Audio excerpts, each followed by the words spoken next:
2023-এ পরীক্ষায় উত্তীর্ণ 2 বছর পরও মেলেনি নিয়োগপত্র।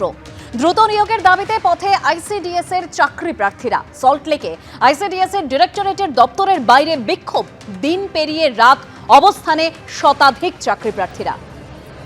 আইসিডিএস সুপারভাইজার পোস্টের যারা চাকরি প্রার্থী তারা আবার রাস্তায় আন্দোলনে বসলেন। এই মুহূর্তে আমি রয়েছি সল্টলেকে এবং সেখানে আইসিডিএস এর যে ডিরেক্টরের দপ্তর তার সামনে দেখা যাচ্ছে আইসিডিএস সুপারভাইজারের যে চাকরি প্রার্থীরা যারা 2023-এ পরীক্ষায় পাশ করেছেন এবং তাদের অভিযোগ 2 বছর পার হতে চললো কিন্তু এখনো পর্যন্ত তাদের চাকরি হয়নি। আমরা অ্যাপয়েন্টমেন্ট চাই।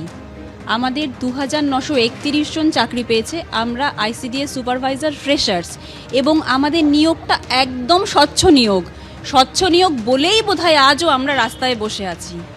আমরা এখন আমাদের অ্যাপয়েন্টমেন্ট লেটার কালকেই চাই। মানে আপনাদের ভেরিফিকেশন, মেডিকেল সব হয়ে গেছে, জয়েন করেছে। আমরা এখনও 1200 মতো ক্যান্ডিডেট বাকি এবং শুধু জেনারেলরা জয়েন করেছে, মানে কাস্টের মেয়েরা, এসসি এসটি সব বাকি। এটাই আমাদের প্রশ্ন। আমাদের 70 এই এক সপ্তাহ না, আমাদের 2 দিনের মধ্যে জয়েনিং। মামলা হয়েছিল কিন্তু সেটা ডিসপোজ হয়ে গেছে। এখন আর কোনো মামলা নেই, আমাদের প্যানেলেও কোনো স্টে নেই, কোনো অসুবিধা নেই আমাদের প্যানেল নিয়ে। কেউ জয়েনিং পাইনি আমরা, খুব কম। ওরা বলছে হবে দেব, এভাবেই আমাদের 1.5 বছর কাটিয়ে দিয়েছে। ডিরেক্টর ম্যাডাম কথা বলেছেন, উনি আশ্বাস দিচ্ছেন আরো 10 দিন অপেক্ষা করতে বলছেন। আমাদের আর অপেক্ষা, সেটাও কোনো আমাদের আশ্বাস দেননি। আমরা এখন অবস্থান এভাবে শান্তিপূর্ণ অবস্থান বিক্ষোভ যতদিন না আমরা জয়েনিং পাবো।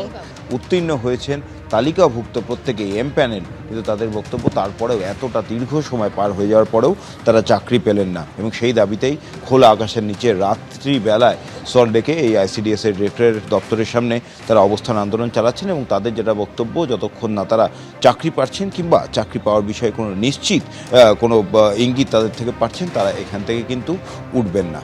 ক্যামেরায় মদনের সঙ্গে ব্রতদীপ ভট্টাচার্য, এবিপি আনন্দ, সল্টলেক। রাস্তায় বাসের আকাল, মুখ্যমন্ত্রীর ভর্ৎসনার পরে ঘুম ভাঙল পরিবহন দপ্তরে। সরকারি বাসের জন্য চালক, কন্ডাক্টর সহ 845 জনের চুক্তিভিত্তিক নিয়োগ। অফিস টাইমেও বাসের আকাল, কর্মী বাড়াচ্ছে এবার পরিবহন দপ্তর। চুক্তিভিত্তিক চালক, কন্ডাক্টর নিয়োগে রাজ্য মন্ত্রিসভার সম্মতি।